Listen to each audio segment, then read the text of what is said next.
소설 들려주는 여자.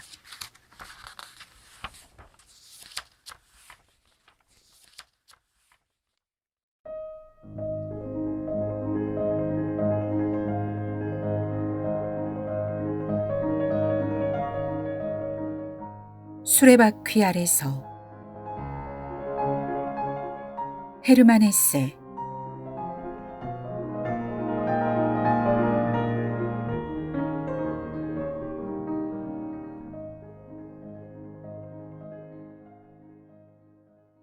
마울브론 수도원은 슈바벤의 서북쪽, 수풀이 무성한 언덕과 작고 조용한 호수 사이에 자리 잡고 있었다. 아름다운 양식으로 튼튼하게 지어진 수도원 건물은 오랜 세월 훌륭하게 보존되어 왔다. 외양은 물론 내부도 그야말로 웅장하고 화려한 이 수도원은 누구나 한 번쯤 살아보고 싶을 만큼 매력적인 곳이었다. 수백 년 동안 주위의 푸른 자연과 어우러지면서 지금의 수도원은 고상하고 친근한 분위기를 물씬 풍겼다. 수도원을 방문하면 을의 높은 담장에 난 그림 같은 문을 지나 넓게 펼쳐진 평화로운 뜰에 들어선다. 물을 뿜어내는 분수와 엄숙한 분위기를 자아내는 고목들이 있고 뜰 양쪽으로 오래되었지만 튼튼해 보이는 석조 건물이 서 있었다. 그 사이로 낙원이라는 별칭으로 불리는 교회 본당이 보이는데 우아하고 눈이 부실 정도로 화려한 후기 로마네스크풍 현관은 그 무엇과도 비교할 수 없을 만큼 아름다웠다. 본당의 장엄한 지붕에 바늘처럼 뾰족한 작은 철탑이 세워져 있는데 그 모습이 짐짓 우스꽝스러웠다. 종이 매달려 있기나 할까 의심스러울 만큼 작은 철탑이었던 것이다. 훼손된 구석 없이 훌륭하게 보존된 회랑은 아름다운 예술작품이라고 해도 과언이 아니었다.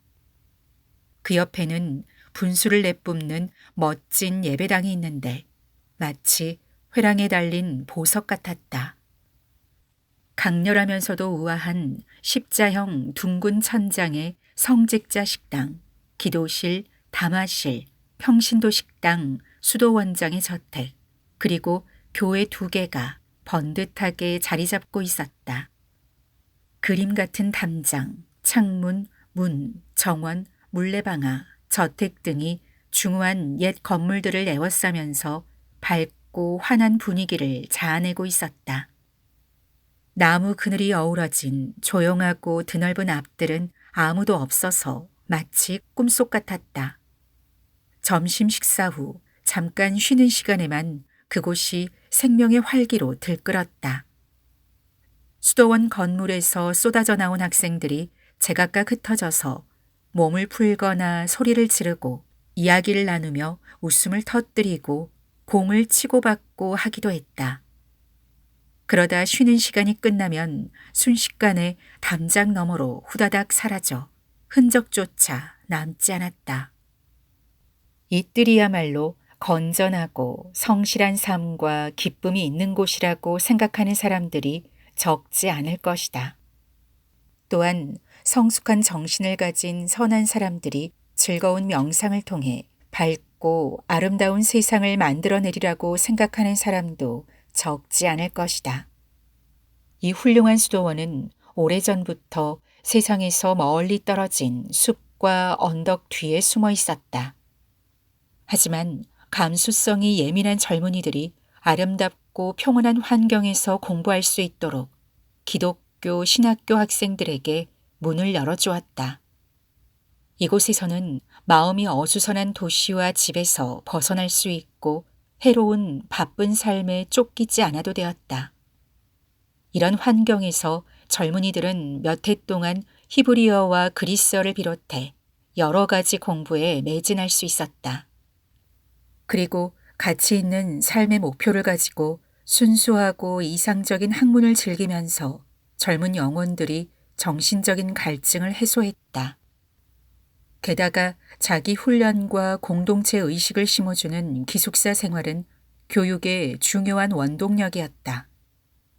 신학교 학생들의 생활과 공부를 지원하는 교회 재단은 학생들에게 남다른 정신을 심어주려고 신경을 쏟았다.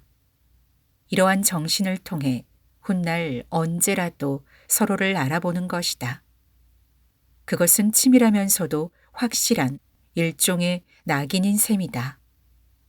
가끔 단체 생활에 적응하지 못하고 수도원을 탈출하는 불량아 말고는 슈바벤 신학교 학생들에게는 어김없이 평생 그 낙인이 붙어 다니는 것이다. 어머니와 함께 수도원 신학교에 들어온 학생들은 누구나 이날을 돌이켜보면서 뿌듯한 감동과 감사하는 마음을 한평생 잊지 못한다.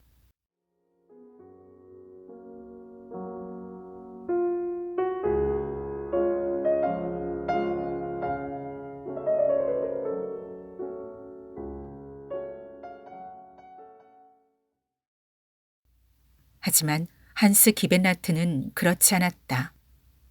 아무 느낌도 없었고 대수롭게 여겨지지도 않았던 것이다. 하지만 다른 학생들의 어머니를 보면서 강한 인상을 받았다.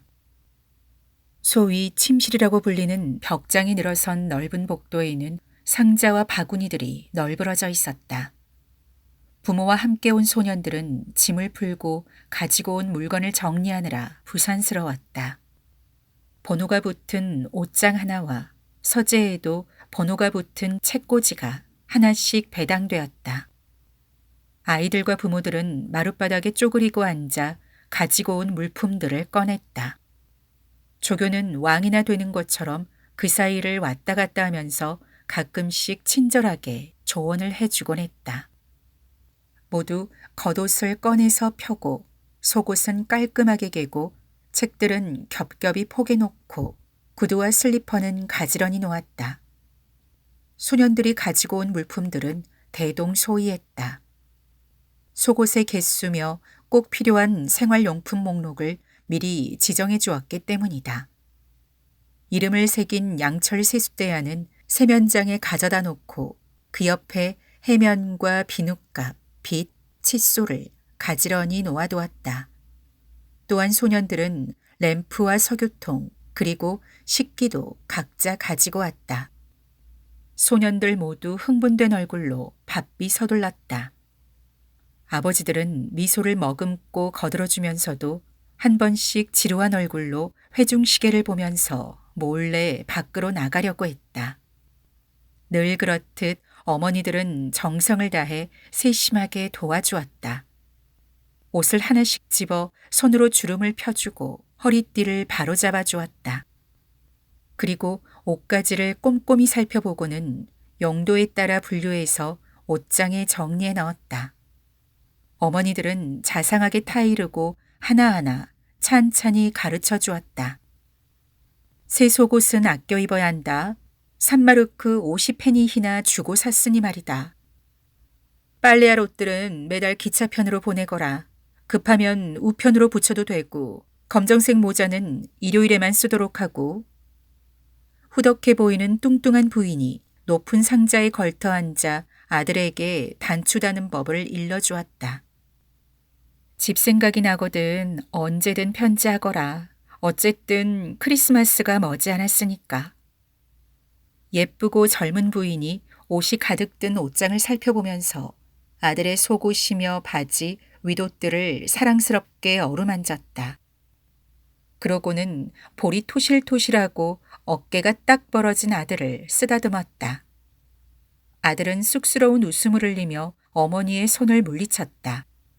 그러고는 약한 모습을 보이지 않으려고 두 손을 바지 주머니에 찔러 넣었다. 아들보다 어머니가 이별이 더 괴로운 듯 보였다. 이런 분위기하고는 완전 딴판인 아이들도 있었다. 어머니가 짐을 정리하느라 정신이 없는데도 도와주기는커녕 멍하니 쳐다보고만 있었다. 할 수만 있다면 다시 집으로 돌아가고 싶은 것 같았다. 헤어짐에 대한 두려움, 복받쳐 오르는 집에 대한 그리움과 애착, 이런 감정들을 사람들 앞에서 드러냈을 때의 부끄러움과 어른스러워 보이고 싶은 자존심이 힘겹게 충돌하고 있었던 것이다. 아무렇지도 않은 듯 애써 울음을 참고 있는 소년도 있었다. 마치 하나도 슬프지 않다는 듯이. 어머니들은 이런 아들을 바라보며 미소 지었다. 기벤나트 씨는 빠르고 능숙하게 짐 푸는 것을 도와주었다.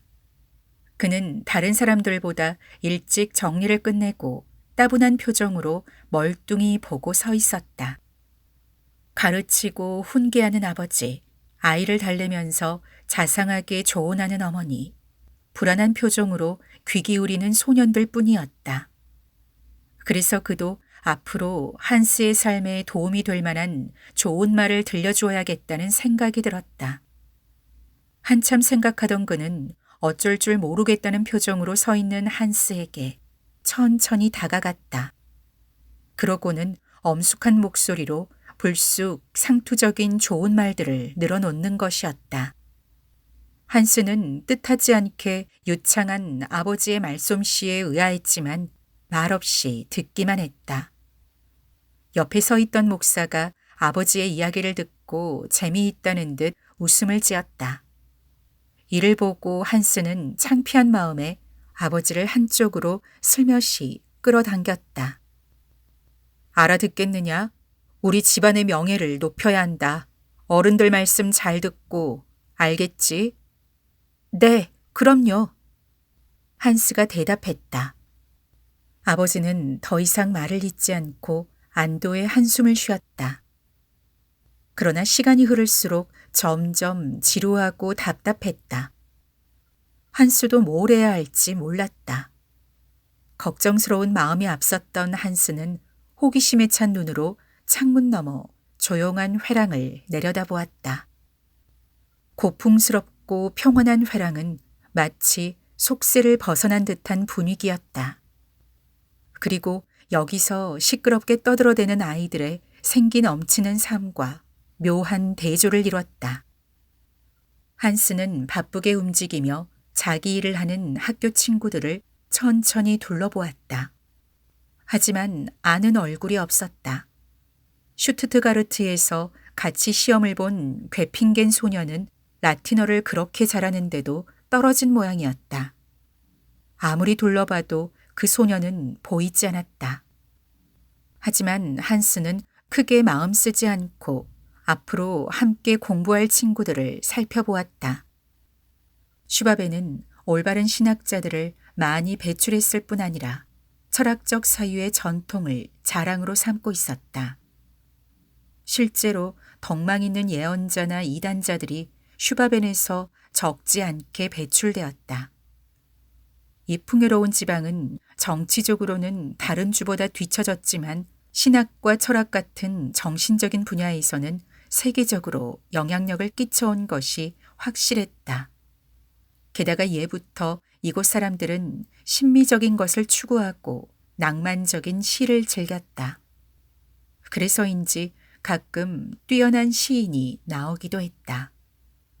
마을브론 신학교의 시설과 관습에는 슈바벤의 특성이 좀처럼 배어 있지 않았다.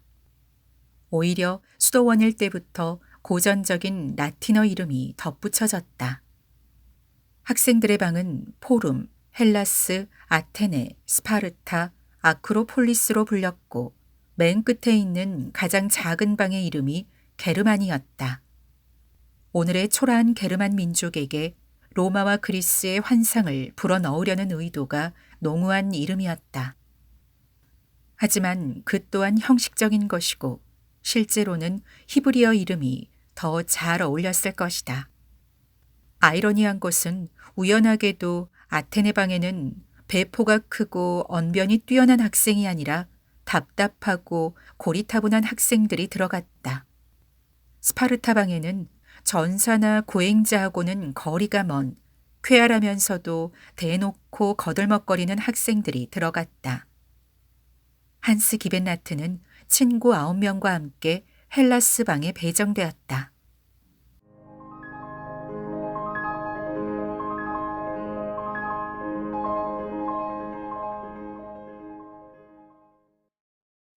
그날 저녁 한스는 처음 보는 친구들과 서늘하고 썰렁한 방에 들어가 좁은 침대에 드러누웠다.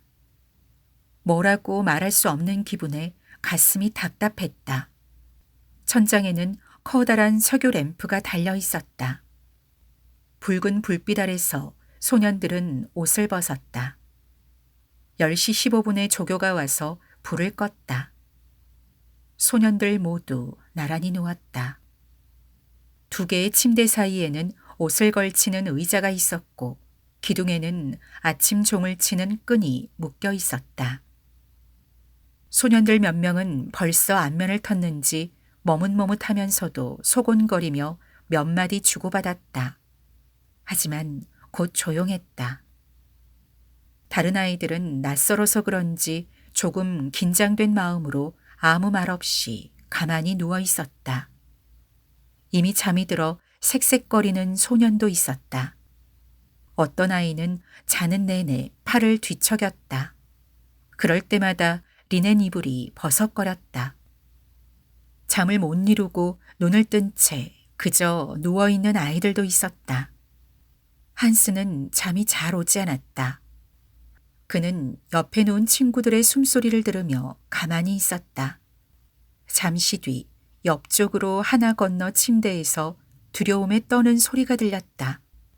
한 아이가 이불을 뒤집어 쓴 채 흐느끼고 있었던 것이다. 아득하게 들리는 나지막하게 흑흑거리는 소리에 한스의 마음도 어쩔 수 없이 흔들렸다. 집이 그립거나 하진 않았지만 작고 조용한 자기 방이 생각났다. 더구나 새롭게 다가올 앞날에 대한 불안감과 친구들에 대한 두려움에 몸서리를 쳤다. 한밤중이 되기도 전에 아이들 모두 잠에 빠져들었다. 어린 소년들은 줄무늬 베개에 볼을 묻고 나란히 누워 잠들었다. 슬픔에 잠긴 소년도, 반항적인 아이도, 명랑한 소년도, 잔뜩 겁먹은 아이도 모든 것을 잊게 만드는 달콤한 수면에 깊이 빠져들었다. 낡고 뾰족한 지붕과 탑, 들창, 고딕 양식의 첨탑, 담장, 그리고 아치형 회랑 위로 창백한 반달이 떠올랐다. 달빛은 추녀 끝과 문지방을 비추더니 고딕 양식창과 로마네스크 양식의 문을 지나 회랑 가운데 분수대에 크고 우아한 물받침 위에 옅은 황금빛을 떨구며 하느작거렸다. 세 개의 창문으로 스며든 달빛은 헬라스 방에 금색 띠와 자국을 새겨놓았다. 그 옛날 수도사들에게 했던 것처럼 달빛은 꿈속에 빠진 소년들을 다정하게 비췄다.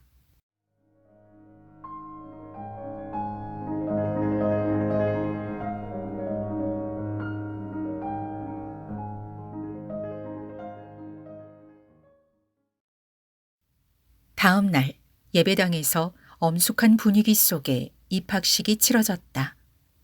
선생들은 프로코트 차림으로 서 있었고 교장이 축하 연설을 했다. 학생들은 생각에 잠긴 얼굴로 몸을 숙이고 의자에 앉아 있었다. 그러다 가끔 뒤돌아 부모들을 힐끗거렸다. 어머니들은 감회에 젖은 미소로 아들을 바라보았다. 아버지들은 몸을 바르게 편 채 진지하고 엄한 표정으로 교장의 연설을 들었다. 자랑스러움과 아름다운 희망으로 그들의 가슴이 부풀어 올랐다. 오늘 이 자리에서 돈 때문에 아들을 팔았다는 생각이 드는 부모는 하나도 없었다. 마지막으로 학생들 이름이 차례로 불리자 한 명씩 앞으로 나가 교장과 악수를 했다. 그것은 의무와 책임을 다할 것을 선서하는 것과 같았다. 이제 이들은 올바른 행동거지로 생활하기만 하면 죽을 때까지 평생 국가의 보장을 받는다. 하지만 아버지들은 물론이고 학생들도 이러한 선물이 거저 주어지는 게 아니라는 사실을 알지 못한다. 한스가 속한 헬라스 방에는 별난 학생이 넷 있었다. 그들을 제외한 나머지는 모두 평범했다. 우선 슈투트가르트 출신으로 아버지가 대학 교수인 오토 하르트너는 재능이 뛰어나고 차분하며 늘 자신만만했다. 몸가짐도 나무랄 데 없었고 건장한 체구에 옷차림도 깔끔했다. 같은 방 친구들은 그의 당당한 모습에 감탄했다. 그 다음은 산악지대의 시골 출신으로 아버지가 읍장인 카를 하멜이었다. 그는 종잡을 수 없는 성격에다 무뚝뚝하고 냉정하며 좀처럼 마음을 열지 않았다. 그러다가 난데없이 격하게 흥분하기도 했고 제멋대로 구는가 하면 어떻게 할 수 없을 정도로 과격한 행동을 보이기도 했다. 하지만 계속 그러는 건 아니었다. 금세 본래의 성격으로 돌아갔던 것이다. 그가 냉철한 관찰자인지 혹은 의문스러운 위선자인지 좀처럼 판단할 수 없었다. 복잡 다단한 성격이 아니면서도 두드러지는 인물은 슈바르츠발트 출신의 헤르만 하일러였다. 그는 좋은 집안에서 자랐고 첫날부터 그가 문학가이자 시인이라는 추측이 돌았다. 게다가 그가 주시험에서 육가군으로 장문을 했다는 소문이 퍼졌다. 시인이었고 문학에 재질이 있다는 것은 첫날 이미 알 수 있었다. 그는 말도 잘했고 활력적이었으며 훌륭한 바이올린을 가지고 있었다. 또한 사람들 앞에서 두드러져 보이려고 각별히 애쓰는 것 같았다. 이것은 아직 성숙되지 않은 젊은 혈기와 경솔함이 혼재되어 나타나는 성향인 것 같았다. 하지만 몸과 마음은 제 나이보다 더 성숙했고 잘 드러내진 않지만 심오한 면이 있었다. 그는 벌써 시행착오를 거쳐 나름의 길을 가고 있었다. 그러나 뭐니 해도 헬라스방에서 가장 독특한 인물은 에밀 루치우스였다. 옅은 금발의 이 소녀는 엉큼스러우면서도 농부처럼 끈기 있고 부지런하며 무뚝뚝한 성격이었다. 얼굴 생김새며 몸도 아직 덜 성숙했는데도 소년 같은 태도를 보이지 않았다. 게다가 더 이상 성숙할 수 없을 정도로 어른다웠다. 신학교에 들어온 첫날, 다른 아이들이 무료함을 못 이기고 수다를 떨거나 새로운 환경에 적응하려고 애쓸 때 그는 여유 있게 앉아 말없이 문법책을 보는 것이었다. 엄지손가락을 양쪽 귀에 쑤셔넣고는 마치 허비한 시간을 보상하려는 듯이 책에 시선을 받고 공부하는 것이었다. 시간이 지나자 이 별난 소년이 약삭 바른 구두쇠에 이기적인 인간이라는 사실이 조금씩 드러났다. 부정한 짓도 너무 완벽하게 저지르는 바람에 학우들은 되레 감탄하면서 모르는 채 그냥 넘어가 주었다. 돈을 벌거나 아끼는데도 이 소년은 야가 빠진 면모를 보여주었다. 그가 주도 면밀한 수완을 발휘할 때마다 학우들은 입이 딱 벌어질 정도로 놀라움을 금할 수 없었다. 그의 수완은 아침 일찍 기상할 때부터 발휘되었다. 루치우스는 맨 먼저 혹은 맨 마지막에 세면장으로 갔다. 그것은 다른 친구의 수건과 비누를 쓰기 위해서였다. 자기 것은 아끼고서 말이다. 그러다 보니 그의 수건은 2주일이 지나도 깨끗했다. 하지만 규칙에 따라 일주일에 한 번씩 수건을 갈아야 했고 월요일마다 조교가 검사했다. 루치우스는 월요일 아침이면 번호가 달린 수건거리에 새 수건을 걸어 놓았다. 그러고는 점심시간이 되자마자 잽싸게 걷어 깨끗이 접어서 상자에 다시 넣고 낡은 수건을 대신 걸어놓는 것이었다. 그는 닳지도 않는 딱딱한 비누는 몇 달이나 썼다. 그렇다고 해서 에밀 루치우스가 허름한 차림새로 다니는 것은 아니었다. 늘 깔끔하게 차려입고 옅은 금발은 반듯하게 가리마를 타서 잘 빗고 다녔다. 속옷이며 겉옷도 지나치다 싶을 만큼 아껴 입었다. 루치우스는 세면장에 갔다가 거기에서 바로 식당으로 갔다. 아침 식사로 나오는 것은 커피 한 잔과 설탕 한 조각, 빵 하나뿐이었다. 이 정도로는 대부분의 학생들이 배를 채울 수 없었다. 한창 클 나이에 8시간을 자고 일어나면 몹시 배가 고프게 마련이었다. 하지만 루치우스는 그걸로 충분한지 매일 설탕 1조각을 먹지 않고 모았다. 그리고 설탕 2조각에 1페니히, 설탕 25조각에 공책 1권을 받고 넘겼다. 저녁에는 비싼 기름을 아끼려고 친구들 불빛에 의지해 공부하는 것이 그로서는 당연한 일이었다. 그렇다고 해서 그가 가난한 집안 출신인 것은 아니었다. 오히려 부잣집에서 자랐다. 가난한 집 아이들은 되레 살림을 꾸리거나 돈을 아끼는 것 자체를 모르게 마련이다. 그래서 수중에 있는 족족 다 써버린다. 앞날을 위해 절약하고 모은다는 개념 자체가 없는 것이다. 야가 빠진 꾀를 쓰긴 했지만 부지런히 노력하는 것을 나쁘게 여기는 사람은 없었다. 하지만 지나친 허풍쟁이나 탐욕에 사로잡힌 사람들이 그렇듯 루치우스도 마침내 바보 같은 짓을 저지르고 말았다. 수도원의 모든 강의는 무료라는 것을 알고 루치우스는 바이올린을 배우기로 했다. 그렇다고 그가 바이올린을 배운 적이 있다거나 음악적 감수성과 재능을 타고난 것도 아니었다. 더구나 특별히 음악을 좋아하지도 않았다. 그는 단지 바이올린도 라틴어나 수학처럼 배우면 된다고 생각했다. 음악은 나이를 먹을수록 점점 더 유익한 자산이 되고 무엇보다 사람들의 관심을 끌어 인기를 얻을 수 있는 수단이라고 들었기 때문이다.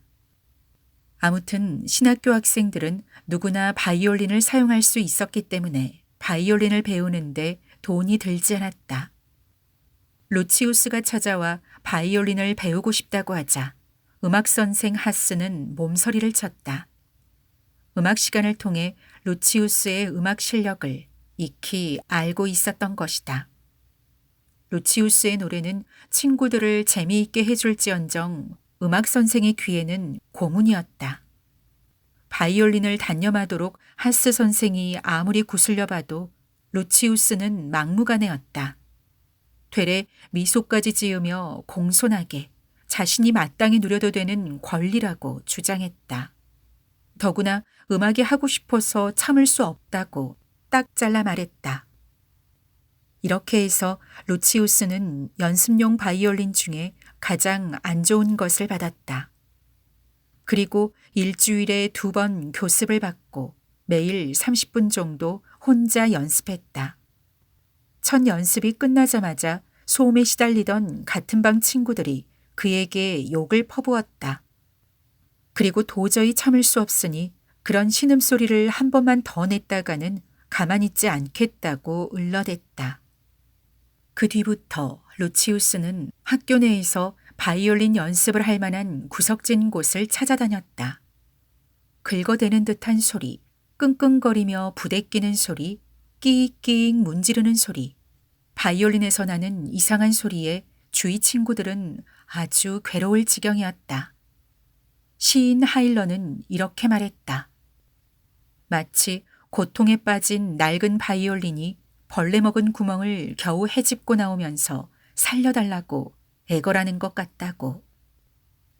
마침내 음악 선생은 그의 실력이 늘 가능성이 없다고 판단하고 교습을 거부했다. 무엇이든 배우고 싶어하는 이 어리석은 소녀는 피아노를 택하더니 또다시 몇 달에 걸쳐 부질없는 노력을 계속했다. 그러다 결국에는 풀이 꺾여서 슬며시 포기했다. 나중에 그는 음악 이야기가 나올 때마다 자기도 한때 피아노와 바이올린을 배운 적이 있는데 어쩔 수 없는 사정으로 이 아름다운 예술을 멀리할 수밖에 없었다고 은근히 과시했다.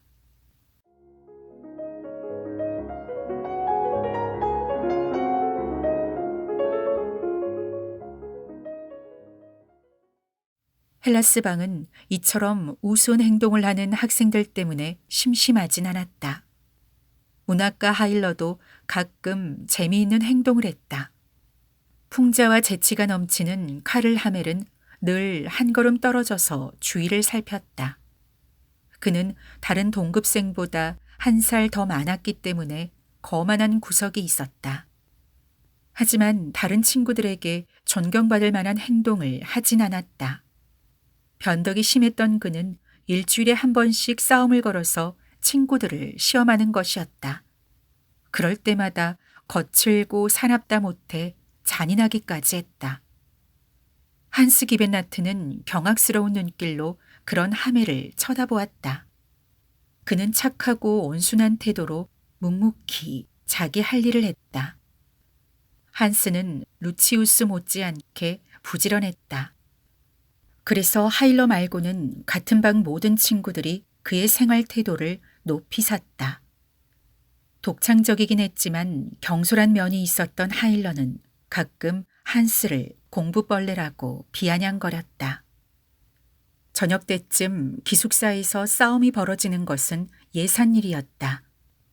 하지만 하루하루 성장을 거듭하는 소년들은 별 문제 없이 잘 어울렸다. 그들은 어른으로 대접받는 데서 뿌듯함을 느꼈고 그러기 위해 노력했다. 선생들이 자신들을 부르는 당신이라는 호칭에 걸맞게 진지하게 학문에 임하고 올바르게 행동하고자 애썼다. 그리고 이제 막 대학에 들어간 학생이 고등학교 시절을 돌아보듯 얼마 전에 졸업한 라틴어 학교 시절을 거만하고 동정 어린 시선으로 회상하는 것이었다. 그러나 품위를 가장하는 가운데 자신의 정당한 권리를 내세우듯 가끔은 개구쟁이 같은 꾸밈 없는 본성이 튀어나왔다. 그럴 때면 기숙사의 방은 쿵쿵 뛰는 소리와 험악한 욕설로 난장판이 되었다. 공동생활을 시작한 지 몇 주일째가 되자 젊은이들은 마치 화학 변화가 일어났을 때의 침전물처럼 변했다. 공기 중에 흐릿하게 떠다니던 덩어리와 부스러기가 한데 엉켜 굳어지는가 하면 다시 떨어졌다가 다른 모양으로 굳어지기도 했다. 이런 현상을 관찰하는 경험은 교장이나 교사들에게 굉장히 유익하고 소중한 것이었다. 처음에는 수줍어하던 소년들은 서로 알 만큼 알게 되자 파도를 헤치듯 서로를 탐색하며 친구를 찾아 나섰다. 동아리를 만들어 함께 어울렸고 우정과 반감을 뚜렷하게 드러냈다. 같은 고향, 같은 학교 출신끼리 뭉치는 경우는 드물었다. 대부분 새로운 친구를 찾아 나섰다. 도시 출신은 시골 출신을, 산악지대 아이들은 평야지대 아이들과 어울렸다. 그것은 자기와 다른 부류를 사귀면서 부족한 부분을 채워나가려는 내적 욕구였다. 젊은이들은 서로를 찾아 나서면서 몰랐던 세계를 어렴풋이 경험하는 것이었다. 평등의식과 함께 자립의지가 강하게 솟구쳤다. 그리고 소년 시절의 잠에서 깨어나 자기의 개성을 싹 틔우기 시작했다. 뭐라고 표현할 수 없는 애정과 질투로 인한 사소한 사건들이 종종 벌어졌다. 우정이 깊어지는가 하면 적대감을 숨김없이 드러내며 맞서기도 했다. 그러다 마지막에는 서로를 좋아하기도 하고 사이좋게 산책을 하기도 하며 주먹질을 하는 경우도 있었다. 한스는 그런 것에 전혀 관심이 없었다. 카를 하멜이 격한 감정으로 친하게 지내고 싶다고 노골적으로 고백했을 때도 깜짝 놀란 한스는 그를 피하고 말았다. 그 일이 있고 나서 하멜은 한스를 혼자 남겨두고 스파르타방 학생들과 친하게 지냈다. 매혹적인 색깔의 동경으로 채색된 행복한 우정의 땅이 지평선 위로 눈부시게 떠올랐다. 한스는 호기심이 살짝 솟구쳤다. 하지만 수줍은 성격 때문에 어쩔 수 없이 더 이상 나아가지 못하고 멈췄다. 무엇보다 열정을 표현하는데 두려움을 느꼈다. 게다가 어린아이의 자부심과 부질없는 공명심까지 굳어지고 말았다. 그는 루치우스하고는 달랐다. 그는 순수하게 지식을 넓히고 싶었다. 하지만 루치우스와 마찬가지로 자신의 공부를 방해하는 모든 것을 멀리했다. 그는 책상에 붙박혀 공부만 했다. 그러다가도 다른 친구들이 즐겁게 우정을 나누는 모습을 보면 질투심으로 버둥거렸다. 카를 하멜은 한스와 맞지 않는 친구였다.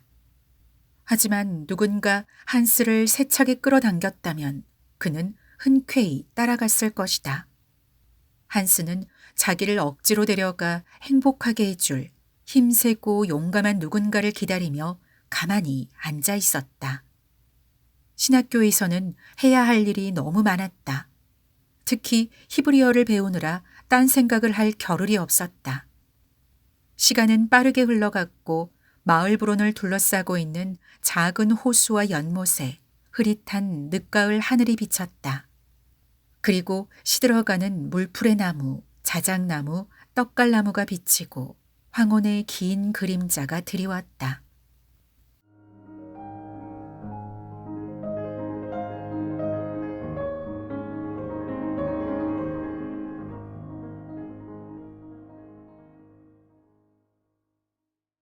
초겨울 세찬 바람이 울부짖기도 하고 환호성을 올리기도 하면서 아름다운 숲을 지나 불어닥쳤다.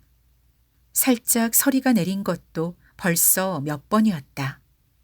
감수성이 풍부하고 서정적인 헤르만 헤일러는 마음이 맞는 친구를 사귀려고 노력해 보았지만 뜻대로 되지 않았다. 그래서 외출 시간마다 혼자 숲으로 나가 산책했다. 특히 그는 숲속의 호수를 좋아했다. 오래되고 시든 화렵수 가지가 드리우고 갈대밭에 둘러싸인 암갈색 호수는 음산한 분위기를 풍겼다. 몽상가 하일러는 슬픔에 잠긴 아름다운 숲 가장자리에서 미지의 무언가가 자신을 거세게 끌어당기는 것을 느꼈다. 이곳에서 그는 꿈결처럼 나뭇가지로 원 물결을 그리거나 레나우의 갈대의 노래를 읽었다. 그리고 호수의 작은 갈대 위에 누워 가을이면 늘 그랬듯이 죽음과 허물을 생각하며 명상에 잠겼다. 나뭇잎 떨어지는 소리와 앙상한 나뭇가지가 바람에 흔들리는 소리가 어우러져 우울한 소리를 자아냈다. 그럴 때면 그는 주머니에서 검은색 수첩을 꺼내 연필로 시를 몇 줄 적었다. 10월도 다 끝나가는 어느 날이었다. 흐린 날씨에 점심시간을 틈타 한스는 혼자 숲을 산책했다. 그 시각 하일러는 시를 쓰고 있었다. 소년 시인은 수문의 널빤지에 앉아 수첩을 무릎에 펼쳐놓은 채 뾰족한 연필을 입에 물고 생각에 잠겼다. 그 옆에는 책 한 권이 펼쳐져 있었다. 한스는 조용히 그에게 다가갔다. 하일러, 여기서 뭐해? 호메로스를 읽고 있어. 그런 넌? 아닌 것 같은데? 난 네가 뭘 하는지 알아. 그래? 넌 시를 쓰고 있잖아. 그렇게 생각하니? 그럼. 아무튼 여기 앉아. 기벤나트는 하일러와 나란히 앉아 두 다리를 물 위로 내려뜨렸다. 그리고 갈색 나뭇잎이 차가운 공기 속을 맴돌다가 하나둘 소리 없이 갈색 물 위로 떨어지는 것을 바라보았다. 여기는 조금 쓸쓸한 분위기구나. 한스가 말했다. 그렇지. 두 소녀는 그대로 바닥에 드러누웠다. 그러자 짙은 가을 정취를 품은 우듬지가 눈에 들어오지 않았다. 옅푸른 하늘에 섬처럼 고요히 떠있는 구름이 보일 뿐이었다. 참 아름다운 구름이다. 하늘을 바라보던 한스가 기분 좋은 듯 말했다. 그래, 정말 예쁘다. 우리도 저 구름처럼 될 수 있다면... 하일러가 한숨 지었다. 그렇게 되면 돛담배처럼 저 하늘을 여행할 수 있겠지? 숲과 마을과 읍과 주를 넘어가는 거야. 아름다운 배처럼. 너 배 타본 적 없지? 응, 없어. 넌? 당연히 타봤지. 안 됐다. 그런 경험을 전혀 못 해보다니. 그렇게 공부만 하니 그럴 수밖에. 그래서 내가 바보라는 거야? 그런 뜻은 아니야. 네가 생각하는 것만큼 바보는 아니야. 아무튼 계속해봐. 배 얘기 말이야. 하일러는 누운 채로 몸을 뒤집다가 자칫 물에 빠질 뻔했다. 그는 바닥에 엎드려 팔꿈치를 세우고 양손으로 턱을 괴었다. 그러고는 계속 말했다. 라인강에서 배를 탔지. 방학 때였어. 일요일이었는데 배 위에는 음악이 흘렀어. 밤이 되자 온갖 빛깔의 불빛이 눈부시게 비쳤어. 불빛은 강물에 비쳤고 우리는 음악을 들으면서 강을 따라 올라갔지. 라인에 포도주도 마셨어. 아가씨들은 모두 하얀 옷차림이었고. 한스는 말없이 귀 기울였다. 그는 눈을 감은 채 빨간 등불을 켜고 음악이 흐르는 가운데 하얀 옷을 입은 아가씨들을 태우고 여름밤에 강 위를 떠가는 배를 상상해 보았다. 하일러는 계속했다. 지금하고는 완전히 다른 세상이지. 여기 있는 놈들이 뭘 알겠어. 지긋지긋한 위선자들. 죽어라 공부에만 매달리는 불쌍한 것들. 히브리어 철자보다 더 고상한 게 뭔지도 몰라. 너도 똑같아. 한스는 아무 말하지 않았다. 하일러는 그야말로 괴짜였다. 시스는 몽상가. 한스는 하일러를 지켜보면서 한두 번 놀란 게 아니었다. 다 아는 사실이지만 하일러는 공부를 별로 하지 않았다. 하지만 폭넓은 지식을 가지고 있었고 어떤 질문에도 훌륭하게 대답했다. 그러면서도 그는 지식 쌓는 것을 경멸했다. 그는 빈정거리는 투로 계속 말했다. 우리는 호메로스를 읽고 있잖아. 그런데 오디세이아를 마치 요리책 읽듯 한다고. 겨우 2줄 읽는데 1시간이나 걸려. 단어 하나하나를 곱씹어가면서 천천히 뜻을 음미하지. 마지막에는 아주 지겨워서 구역질이 날 지경이야. 하지만 강의가 끝날 무렵에는 늘 이렇게 말하지. 여러분은 얼마나 멋진 표현인지 느꼈을 겁니다. 작시의 비밀을 알게 된 것이지요. 이 말은 우리가 질식하지 말라고 불변화사와 과거 부정령의 양념을 친 것에 지나지 않아. 이런 식으로 호메로스를 읽고 싶지 않아. 대체 고리적 그리스의 구닥다리가 무슨 소용이야? 아무나 그리스식으로 살아보라고 해. 당장 쫓겨나고 말지. 그런 판국에 우리 방 이름이 헬라스라니 원. 정말 웃기는 짓이야. 왜 휴지통이나 노예 감옥, 실크 모자 이딴 이름을 붙이지 않는 거지? 고전이라고 하는 것들은 죄에 쓸데없는 것일 뿐이야. 그는 하늘에 대고 침을 뱉었다. 넌 아까 시 쓰고 있었지? 한스가 물었다. 그래. 어떤 시? 이 호수와 가을에 대한 시야. 보여주면 안 돼? 안 돼. 아직 완성하지 못했어. 그럼 다 지으면 보여줄 수 있어? 그러지 뭐. 두 소녀는 일어나서 천천히 수도원으로 돌아갔다. 저것 좀 봐. 저게 얼마나 아름다운지 너도 알지? 낙원 옆을 지나갈 때 하일러가 말했다. 예배당과 아치형 창문, 회랑과 식당 모두 다 고딕 양식 아니면 로마네스크 양식이잖아.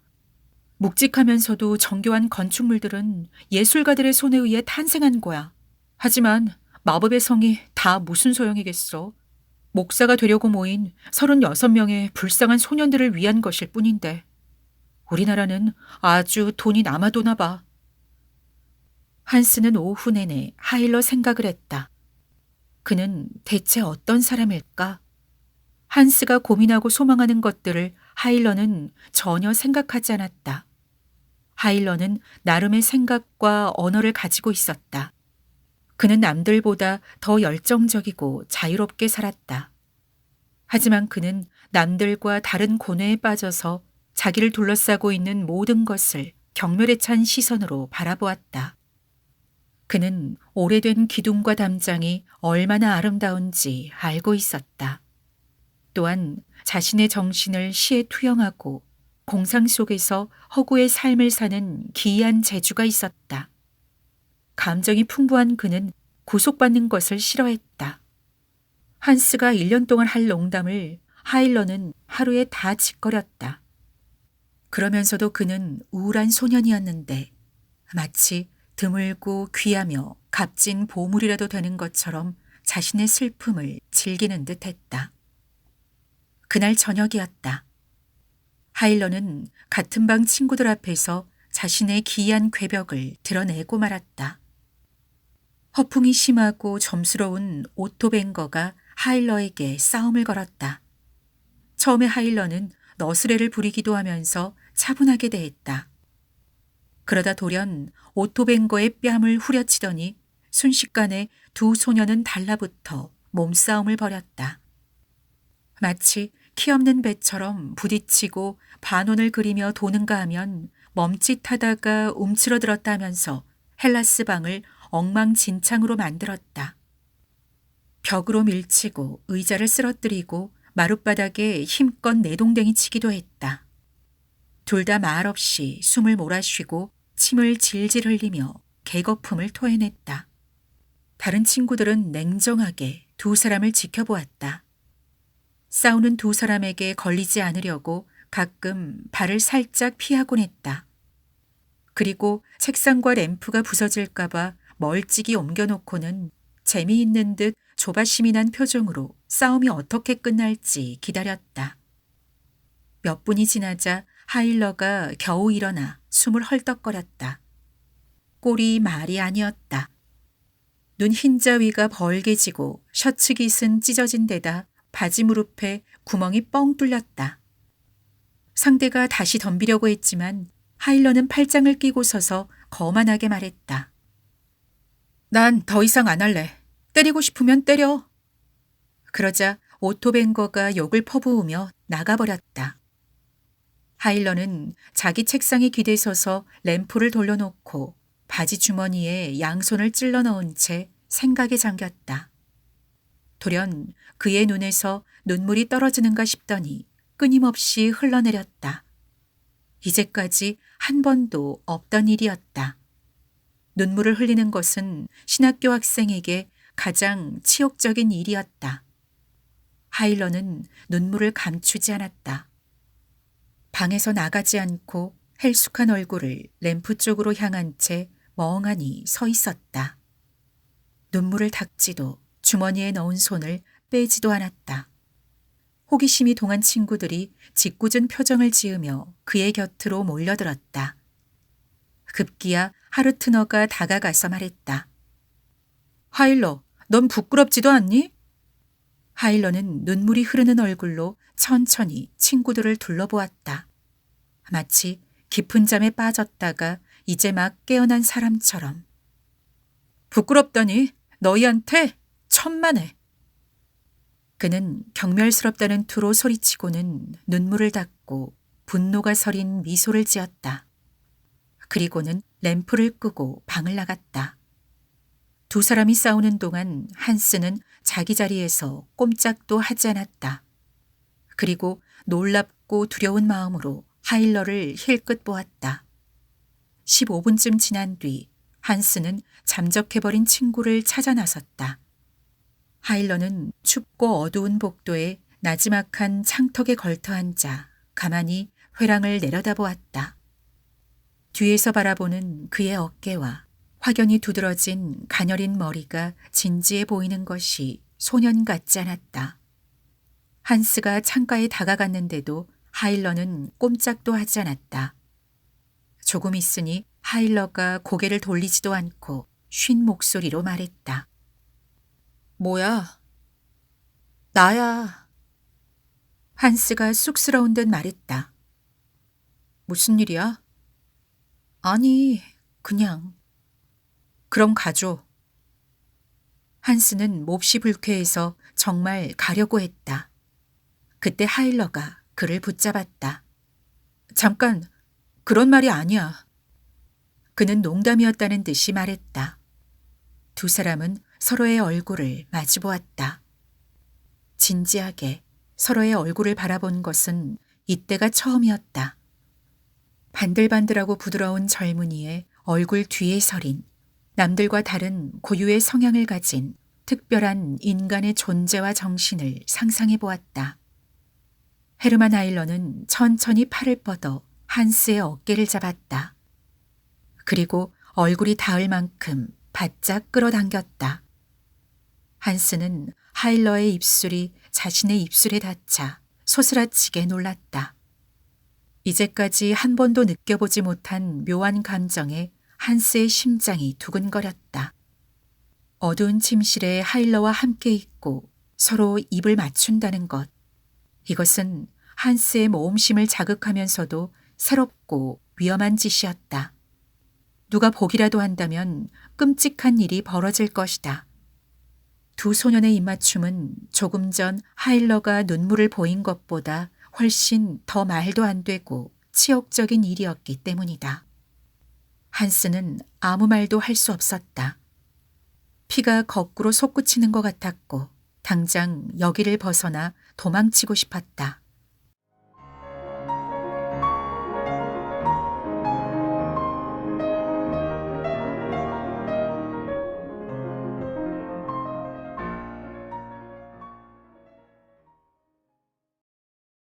학생들이 가장 힘들어하는 것은 히브리어였다.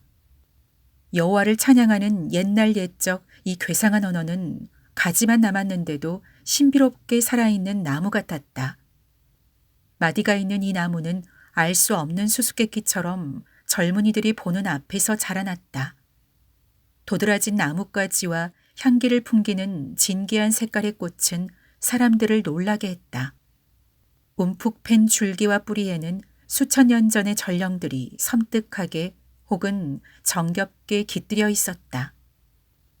루터의 성경 속에서 아득한 꿈결처럼 들리던 것이 이제는 거칠고 순수한 언어로 자신의 혈기와 목소리를 되찾아 소름 끼칠 만큼 캐캐묻고 으스스한 형체로 되살아난 것이다. 적어도 하일러에게는 그랬다. 그는 모세오경을 매일 매시간 저주했다. 하지만 모든 단어의 뜻을 이해하고 집요하게 책을 읽으면서 공부에 몰두하는 다른 학생들보다 더 많은 생기와 영혼을 발견하고 빨아들였다. 하일러에게는 추상적인 것이 없었다. 상상할 수 없거나 공상으로 채색할 수 없는 것이 없었다. 그는 자기가 관심 없는 것은 모두 실증을 내며 손을 놓아버렸다. 그에게 수학은 음용한 수수께끼를 품은 스핑크스였다. 그 매정하고 아기에 찬 눈초리로 마법을 걸어 희생양들을 꼼짝달싹 못하게 만들기 일쑤였다. 그래서 하일러는 괴물에게서 멀리 달아나 버렸다. 두 소년의 우정은 남달랐다. 하일러에게는 사치스러운 놀이이자 기분 내키는 대로 변덕을 부릴 수 있어서 즐거웠다. 하지만 한스에게는 자긍심으로 지켜온 소중한 보물이자 감당하기 버거운 짐이었다. 그때까지 한스는 저녁에 무조건 공부만 했다. 하지만 이제는 하일러가 공부하다 지겨울 때마다 한스에게 다가와 책을 빼앗으면서 같이 놀자고 하는 것이었다. 한스는 하일러를 굉장히 좋아하면서도 매일 밤 그가 올까봐 조마조마했다. 그리고 뒤처지지 않으려고 정해진 공부 시간에는 몇 배 더 열심히 책을 파고들었다. 나중에 하일러는 이렇게 노력하는 가엾은 한스를 비웃었다. 그래서 한스는 더욱 곤란하고 어찌할 바를 몰랐다. 날품팔이랑 뭐가 달라? 넌 공부를 하고 싶어서 하는 게 아니잖아. 선생님과 부모님이 무서워서 하는 거지. 1등을 하든 2등을 하든 그게 뭐가 중요해? 난 20등밖에 안 돼. 하지만 너 같은 공부벌레보다 멍청하진 않거든. 하일러가 교과서를 어떻게 취급하는지 알았을 때 한스는 기가 막혀서 할 말을 잃고 말았다. 한 번은 한스가 깜박하고 교실에 책을 놔두고 온 적이 있었다. 그래서 다음 시간에 배울 지리학을 예습하려고 하일러의 지도책을 빌렸다. 그런데 하일러의 지도책에는 온통 연필로 그림이 그려져 있었다. 책을 펴는 순간 한스는 소름이 끼쳤다. 한스는 자신의 책을 신성한 보물처럼 소중히 다뤘다. 그는 터무니없을 만큼 몰상식한 하일러의 행동을 범죄 행위나 마찬가지라고 생각하면서도 영웅 같은 위대함을 느꼈다. 하일러는 착하기 그지없는 기벤나트를 가지고 놀기 쉬운 장난감이나 애완 고양이처럼 여길지도 모른다. 한스도 가끔 그런 생각이 들곤 했다. 그러나 하일러에게는 한스가 필요했고 그런 만큼 한스에 대한 애정이 컸다. 하일러는 자신의 속내를 털어내고 자기 이야기를 들어주고 자신을 인정해줄 사람이 필요했다. 학교나 삶에 대해 혁명적이라고 할 만큼 과격하게 말해도 조용히 그 이야기에 귀 기울여줄 사람이 필요했다. 그리고 기분이 우울할 때면 자신의 머리를 무릎에 올려놓고 위로해줄 사람이 필요했다. 그런 성격을 가진 사람들이 의례 그렇듯 이 젊은 시인도 가끔 이해하기 힘든 어리광 같은 우울증을 격하게 표출하기도 했다. 그것은 소년의 영혼과의 조용한 이별, 목적 없이 끓어오르는 젊음의 열기와 예감, 욕망 때문이었다. 성인이 되어가는 과정에서 나타나는 알 수 없는 어두운 충동도 또 다른 이유였다. 그럴 때 하일러는 동정과 사랑받고 싶은 병적인 욕구에 사로잡혔다.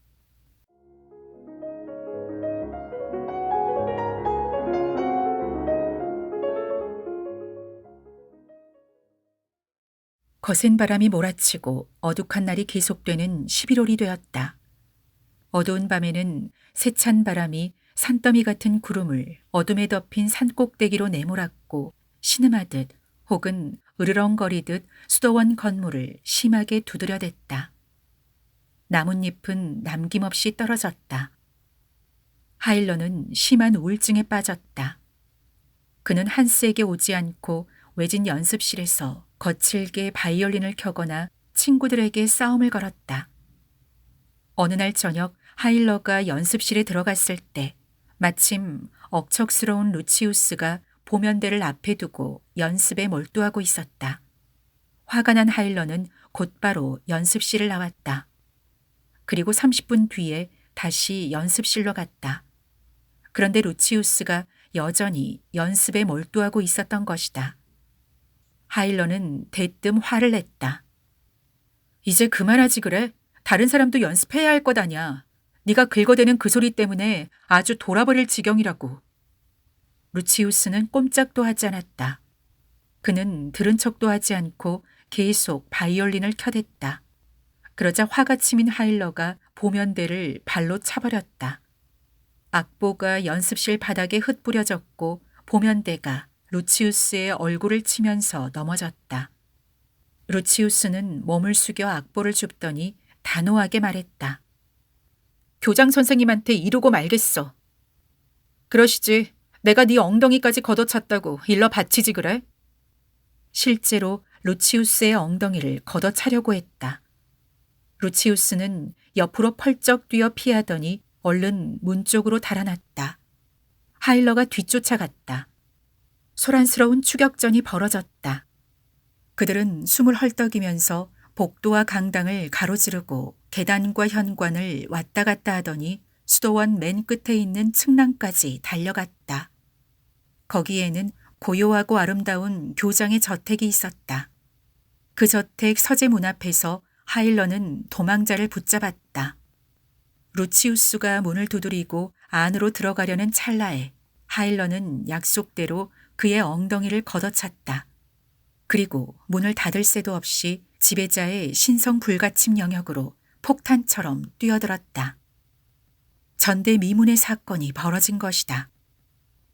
이튿날 아침 교장은 청소년의 탈선에 대해 유창한 연설을 늘어놓았다. 루치우스는 내심 갈채를 보냈지만 생각에 잠긴 채 귀 기울였다. 하일러에게는 엄중한 감금형이 내려졌다.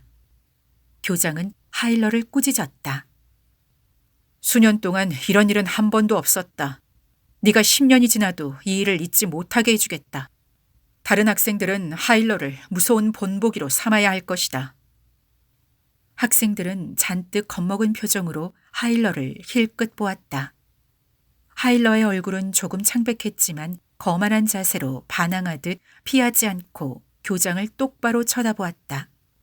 학생들은 마음속으로 하일러의 용감한 태도에 찬사를 보냈다. 하지만 교장의 훈시가 끝나고 학생들이 떠들썩하게 복도로 몰려나가자 하일러는 나병 환자처럼 홀로 버려지고 말았다. 그를 두둔하려면 용기가 필요했다. 한스 기벤나트도 하일러의 편에 서지 못했다. 그래야 한다고 생각하면서도 용기가 나지 않았던 것이다. 한스는 비겁한 자신의 행동에 죄책감을 느꼈다. 고개조차 들지 못하고 창가에 숨어 있었다. 그는 친구를 찾아가고 싶어 견딜 수가 없었지만 사람들 몰래 만나려면 꽤 주의를 기울여야 했다. 수도원에서 감금형에 처해진 학생은 낙인이 찍힌 것이나 마찬가지였다. 이제 그 학생을 주의 깊게 살펴볼 것이며 그와 어울리는 사람도 좋지 않은 평판을 들을 수 있기 때문에 위험한 짓이라는 것을 누구나 알고 있었다. 국가가 성장해가는 젊은이들에게 자선을 베푸는 만큼 학생들은 엄격하게 규율을 지켜야 한다. 그것은 입학식 때 장중한 연설에서 언급했던 사실이다. 한스도 그것을 잘 알고 있었다. 한스는 친구로서 마땅히 해야 할 일과 공명심 사이에서 갈등하다 지치고 말았다. 앞날에 대한 그의 이상은 남보다 앞서가는 것, 시험에서 좋은 성적을 올리는 것, 주어진 역할을 제대로 해내는 것이었다. 감상적이고 위험한 행동을 하는 것은 당연히 아니었다. 한스는 괴로움에 사로잡혀 방구석에서 꼼짝도 하지 않았다. 지금이라도 용기를 내어 방을 뛰쳐나가 친구에게 달려갈 수도 있었다. 하지만 시간이 지날수록 점점 더 그러기 어려웠다. 마침내 한스는 자기도 모르는 사이 배신을 마음에 굳혀버렸다. 하일러는 한스가 자기를 배신하리라 짐작했다. 열정으로 가득한 이 소녀는 모두 자기를 멀리하고 있음을 알고 있었고 또 그럴 수밖에 없다는 것을 이해했다. 하지만 한스만은 믿었다. 지금의 슬픔과 분노에 비하면 이전까지 느꼈던 슬픔은 무의미하고 우스울 뿐이었다. 그는 기벤나트 옆에서 잠시 걸음을 멈췄다. 그리고 헬쑥한 얼굴로 넌지시 말했다. 이 비겁한 기벤나트, 겁쟁이, 나쁜 자식. 그러고는 두 손을 바지 주머니에 찔러넣고 나직이 휘파람을 불면서 사라졌다.